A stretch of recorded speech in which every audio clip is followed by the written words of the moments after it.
how would you say the evolution of hip hop has been, and would you agree with most people in their sentiment of saying hip hop is actually the music has been going down because of mumble rap and all that Because of stuff? mumble rap, I think the music has changed. Yeah. I don't know if it's gone down or up. I think it's just changed. The heydays of hip hop, it depends on how old you are, because I think the golden era of hip hop for me was the 1990s, right? Started with Instinctual Rhythms by Tribe Called Quest in 1989. When that album came out, followed by 1990, you had Edutainment by Boogie Down Productions, KRS-One, and you had Straight Outta Compton by NWA. Mm-hmm. To me, those seminal albums launched hip hop into the stratosphere. Because without those albums, Fresh Prince is part of that, Fresh Prince of DJ Jazzy Jeff. Without those albums, we would not have the global phenomena that is hip hop. As I think it's like aging. As a teenager or in your 20s, when hip hop was in the 90s, you got into your groove. Mm-hmm. You knew what you were doing.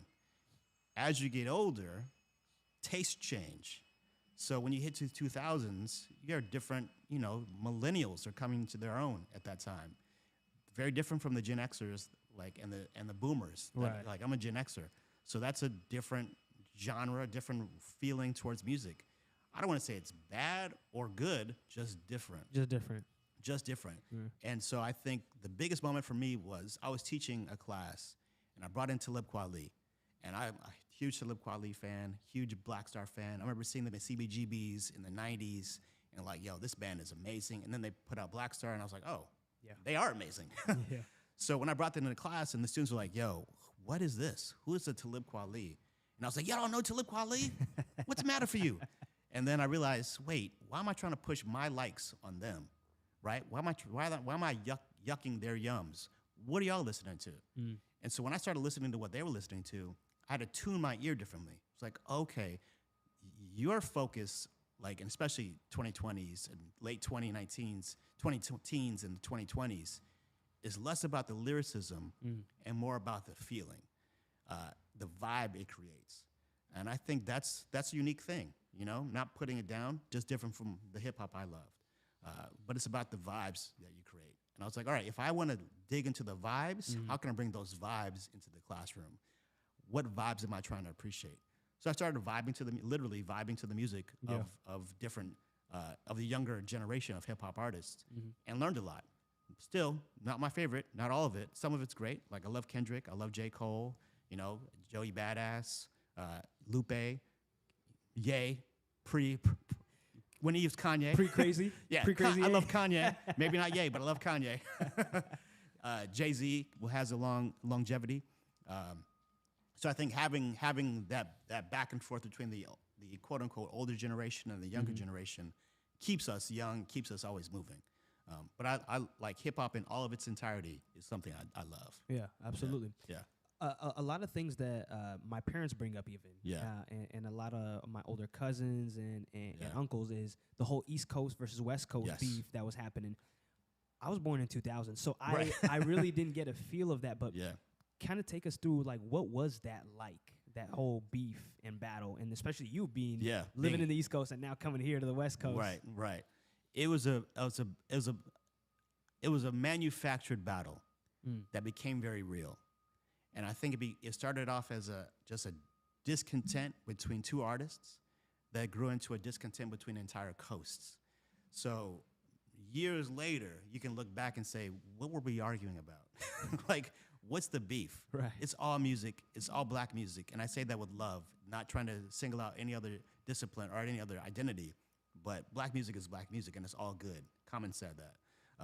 So I growing up, listening to watching that beef unfold in front of me, sometimes it's very hard, especially when you're in company, because I went to college in Georgia at the height of this beef, maybe preceding this beef.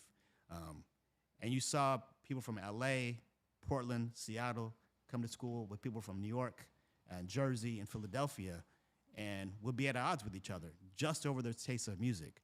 I remember how much one of my roommate, in fact, was like, yo, check out E40. And I was like, E40? You ain't from New York. I don't want to listen to E40. Like, man, you bugging. Right. Listening back, I'm like, okay, what am I missing? It was hard. I'll just say it was hard. And you never knew what was going to pop off. Yeah. And I say that wholeheartedly. You never knew what was going to pop off at a club.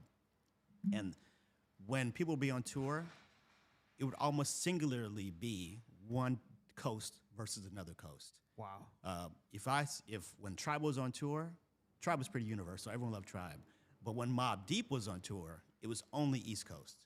When Snoop was on tour at point, well, he's pretty universal then too. But when E40 was on tour, it was all West Coast. Right. You never saw the twain mix. Mm-hmm.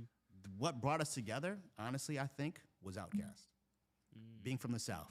I'm sorry, Miss Jackson. Yes, yes. Because Outkast was not East Coast, it was not West Coast, but it was a vibe. And people were like, all right, well, we can't hate on the South. And right? It seemed like everyone was listening. Everyone was listening. Yeah, everyone was like, okay, everyone Outkast. vibe with them. Yeah. So thankfully for Outkast, that helped bridge the gap between East Coast and West Coast. Yeah. And so mad love to Andre, mad love to Big Boy, like Outkast. And Rico Wade, rest in peace, rest in power. Like, you gotta get off for the Dungeon. Shout out to them. Yeah. Really. Yeah. How much did that hurt the Black community? Because I sometimes find in our community where we are all so talented in our own ways and so skilled in our own ways and different. Some of us do podcasting, some of us rap, some of us are hoopers, whatever, Michael Jordan. And it seems like sometimes we're all so divided and we're all just so doing our own thing where and beef with each other based off like these little things where how much does that hurt the Black community and how much more could we accomplish if we all just were like, let's pull in our resources and our skills together and celebrate each other? I mean, a lot. But you're talking about something systemic. Like, systemically, we've been divided, right? By race, by language, by skin tone. That was a plan put into action before any of us were born. So when you talk about, like, what to do, like, this East Coast, West Coast beef, it was a beef between individuals that became a larger beef, manufactured by corporations that benefited off of this beef. So what could we do to get together? A lot. What could systemic racism do to keep us apart? Bring in more money. That's what it is. So when artists stopped looking at that and like, yo, why are we beefing with each other? This beef ain't between you and me. This is a beef with society's norms that pits us against each other. That's when people are like, yo, we can't talk about that. That's when you started getting more radio play with, quote unquote gangster rap. Yeah. Biggie got popular because it was a nice groove to him talking about drugs and guns and sex. He was also talking about other things too: poverty, unemployment, the struggle of being raised by a single mother. That got put to the side to focus on like more money, more problems. Yeah. Right. Tupac, the same thing. Right. People love Tupac for California, but Brenda's Got a Baby. Come on, that's Dear Mama. Like, those are great, great songs that people in the community love, but does not get as much radio play as his stuff with like, California, out the Outlaws. Right. That gets more radio play because it was gangsta. It was stereotypical. Yeah. That kept us divided. So I don't want to blame the artists. We have a role in it for sure, but systemically we've been pitted against each other. Mm-hmm. So and that's a sad reality, but that's what we can do, I guess, is like strive to do what we can in what's in our control. Yes. Have these conversations and stuff. But exactly. I'm definitely hopeful for our generation at least. Hell yeah. We're leaning towards the positive side of things, Yes. Gen Z. Tell us what's up, man. Tell us what's up, Gen Z. I promise we're not always on our phones, man. I got 2 kids. I know. They're on their phones. Yeah. What is up, y'all? Thank you so much for tuning in to that episode. Make sure to click the subscribe, follow button, as well as the bell to get notified on all my new content that is coming out every Wednesday and every other day. And make sure to click that link in the description down below to get access to all my socials and any other platforms that I have my podcast on. And until next time, y'all, peace.